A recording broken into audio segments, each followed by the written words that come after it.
আমরা কিন্তু দলের নেতৃত্ব নির্বাচন করছি না, আমরা নির্বাচন করছি এমন একজন ব্যক্তিকে যে শুধু দলেরই সমর্থন নয়, বরং দলমত নির্বিশেষে ওই এলাকার অধিকাংশ মানুষের সমর্থন যার প্রতি আছে, আমরা এরকম একজন মানুষকে বের করে আনতে চাইছি, এরকম একজন মানুষকে আমাদের দলের মনোনয়ন দিতে চাইছে।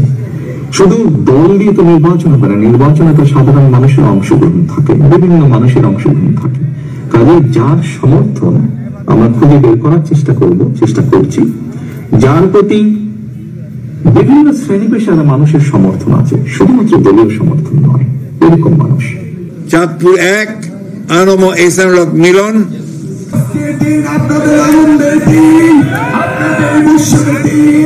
তিনি একমাত্র নেতা বাংলাদেশকে, যিনি বাংলাদেশকে আপাতমস্তকে ভালোবাসেন, জীবনকে বাজিয়ে বাংলাদেশকে ভালোবাসেন, নিজের জন্য নয়, পরিবার জন্য নয়, সুখের জন্য নয়, বিলাসের জন্য নয়, তাই না? এমন একটি দ্বিতীয় নেতা কি বাংলাদেশে আছে?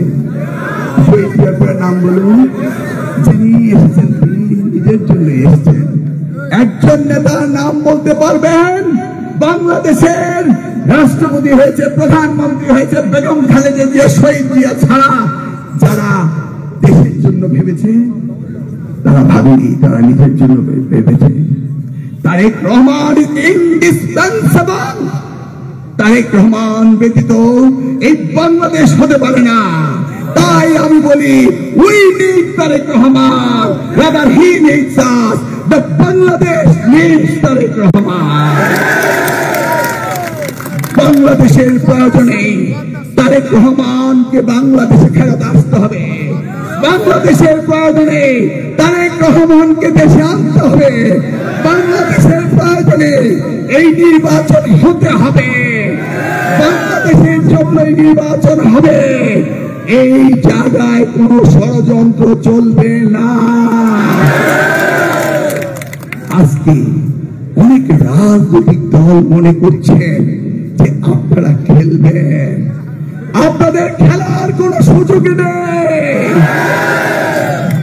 তারেক ব্যতীত কোন বাংলাদেশ চলবে না। বাংলাদেশ চায় তারেক রহমানকে। অতএব আসুন আমরা আবারও বাংলাদেশকে গড়ে তুলি। এই বাংলাদেশ হবে সত্যের বাংলাদেশ, ন্যায়ের বাংলাদেশ, মানবাধিকারের বাংলাদেশ, গণতন্ত্রের বাংলাদেশ, আমাদের চার চার ধর্মের বাংলাদেশ। আমরা চাই একটি সার্বভৌম বাংলাদেশ। তারেক রহমান বলেছে তৃতীয় ফেলানি যেন আর কাটাতারে তুলে না থাকে। তারেক রহমান বলেছে তার পিতার মতো, যেই পিতা 1980 সালে জাতিসংঘকে ফারাক্কার পাত খুলে দেওয়ার জন্য বলেছিলেন। তারেক রহমান এই ইন্টারভিউতে বলেছেন, আমি আমার ন্যায্য পানির হিস্সা চাই। বাংলাদেশ আছে তারেক রহমানের পিছে, আমরা আছি তারেক রহমানের পিছে। তারেক রহমান কোন ভয় নাই, সারা বাংলাদেশ আছে আপনার পিছনে। আমি চাই এই ভিডিওটি বা কচুয়ান প্রত্যেকটি ইউনিয়নে আমি দেখাবো, আমি প্রমাণ করব তারেক রহমান কত উঁচু নেতা, তারেক রহমান কত দৃঢ়তার প্রতীক, তারেক রহমান কতটা আদর্শের প্রতীক। এই প্রমাণ করার জন্য এই ভিডিওটি আমি কচুয়ান প্রত্যেকটি ইউনিয়নে আমি ঘুরে দেখাবো। আমাদের প্রিয় লিডার ডক্টর মিলন ভাই 260 যে সংসদীয় আসন চাঁদপুর কচুয়া 1 থেকে দলের মনোনীত প্রার্থী হয়েছেন। জোরে তালি হবে সবাই মিলে। তিনি বক্তব্যের মধ্যে শেষ করবেন। আপনারা সকলে ধৈর্য ধরে আমাদের প্রিয় নেতার বক্তব্য শুনলেন।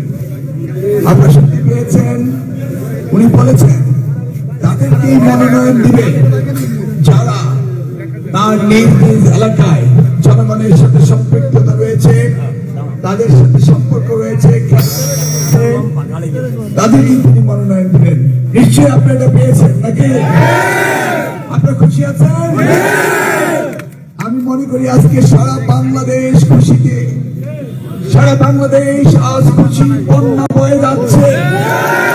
কারণ আমার মতো 300 মিলন 300 আসন থেকে মনোনয়ন পেয়েছি নিশ্চয়ই, তাই না? এবং আমরা ওই 300টি আসনে আবারও সকলে মিলে জাতীয়তাবাদী দলকে জয়যুক্ত করবো ইনশাআল্লাহ। আমরা বাংলাদেশের 300টি আসনে তারেক রহমানের মনোনীত প্রার্থীদেরকে জয়যুক্ত করে আগামী দিনে বাংলাদেশের প্রধানমন্ত্রী বানাবো জনাব তারেক রহমানকে ইনশাআল্লাহ।